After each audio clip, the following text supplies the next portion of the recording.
ভীষণ ব্যথা মা, ছোঁয়াও তোমার আঙুল।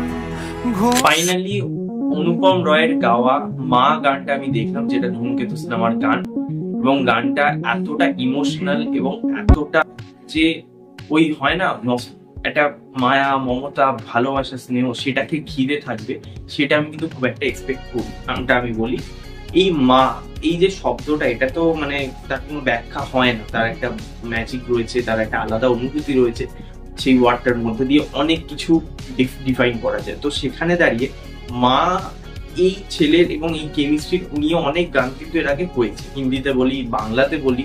তো সেখানে দাঁড়িয়ে আমার মনে হয়েছিল যে এই গানটা কি খুব একটা নতুন কিছু প্রোভাইড করতে পারবে, বা খুব একটা কি রেলিভেন্ট কিছু হবে, কারণ যেহেতু সিনেমাটা অনেকদিন পুরনো, গানটা অনেকদিন পুরনো, স্বাভাবিক। বাট আমি যখন গানটা দেখতে বসি, আমার ওই 2-3 লাইন শোনার পরেই মনে করলাম না ভাই, আমি ভুলছিলাম। কারণ এই গানটা সেই এক্সট্রা অর্ডিনারি জিনিসটাই আমাদের প্রোভাইড করতে পারছে, এবং সেই যে একটা ম্যাজিক, সেই যে একটা ইমোশনাল কানেকশন, সেই যে একটা মায়া, মমতা, স্নেহ সবকিছু জড়িয়ে যেভাবে গানটা আমাদের সামনে তুলে ধরেছে অনুপম রায়, সেটা খুব খুব প্রমিসিং এবং খুব ভালো। এবং দেখে সত্যি কথা বলছি, মানে চোখ থেকে জল বেরিয়ে যাচ্ছে। আমি জানি না সিনেমাটার কোন সময় গানটা থাকবে, তাহলে তো আরো বেশি লোক কানেক্ট করতে পারবে। সিনেমাটা এমন একটা মোমেন্টে দিয়ে দিবে যে গানটার জন্য আরো বেশি কানেক্ট হতে পারবে। আর দেবদা এখানে আমরা দেখতে পাচ্ছি বয়স্ক লুক, সেই বয়স্ক লুকে সে কিন্তু তার বাড়িতে যাচ্ছে এবং উঁকি মেরে তার মাকেই কিন্তু দেখো হাতটা ছেড়ে।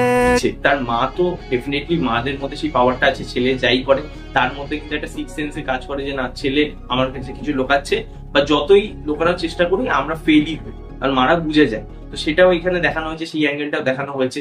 যখন তার মা পুজো দিচ্ছে, সে তখন জানলা দিয়ে উঁকি মেরে দেখছে দেবতা, ঠিক আছে। এছাড়াও যখন শাড়ি মানে কাপড়গুলো মেলা ছিল বাইরে, তখন যখন কিনতে যাচ্ছে সেটাও উঁকি মেরে দেখছে। মানে সেই তার মা কিন্তু হয়তো কোথাও গিয়ে তার সিক্স সেন্স কাজ করছে, এবং সে হয়তো বুঝতে পারছে যে তার ছেলে এসেছে।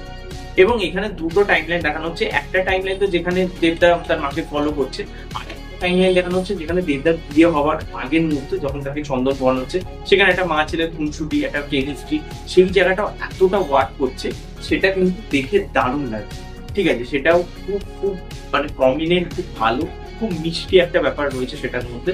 আর গানটার লিরিক্স সুন্দর হয়েছে, গানটার কম্পোজিশন এবং গানটার সিনেমাটোগ্রাফি ওভারঅল যেরকম ফ্রেমটাই করা হয়েছে, মানে লুক অ্যান্ড ওয়াইজ আমরা দেখেছি টিজারে, সেরকমই রাখা হয়েছে। সেটা দেখতে খুব খুব ভালো লাগছে।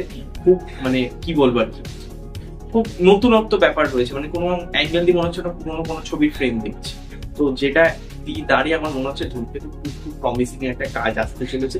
এবং আমার মনে হয় ধূমকেতু সিনেমাটা অনেকটা ইমোশন, অনেকটা নস্টালজিয়া বেস একটা ছবি, এবং এই ছবিটা কোথাও কি আমাদের কাছে আবেগে পরিণত হয়েছে, ভালোবাসার থেকে আবেগে পরিণত হয়েছে।